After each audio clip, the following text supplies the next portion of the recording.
Mantan Hakim Agung menduga Ferdy Sambo dijatuhi hukuman mati bukan hanya karena membunuh Brigadir J, melainkan karena menjatuhkan citra kepolisian.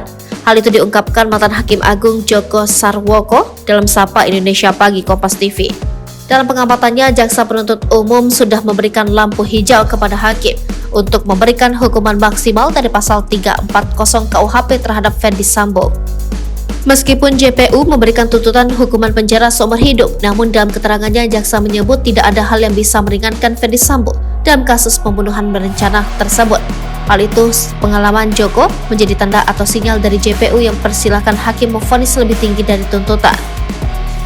Dari situ, kejaksaan kasih lampu hijau ke hakim agar supaya hakim dapat jatuhkan pidana maksimum, bebernya. Selain itu, kata Joko, vonis hukuman mati diberikan ke Ferdy Sambo bukan hanya karena pembunuhan berencana semata. Namun, Ferdy Sambo yang merupakan kepala polisi bertindak secara sistematis untuk melakukan pembunuhan berencana tersebut, di mana puluhan polisi ikut terseret untuk menutupi kejahatan tersebut, sehingga karena kasus tersebut citra kepolisian pun jatuh. Artinya, apa yang dilakukan terdakwa itu boleh dikatakan dilakukan secara sistematis, terbukti menyeret dan membawa puluhan anggota polisi ini memperburuk citra lembaga polisi, bebernya.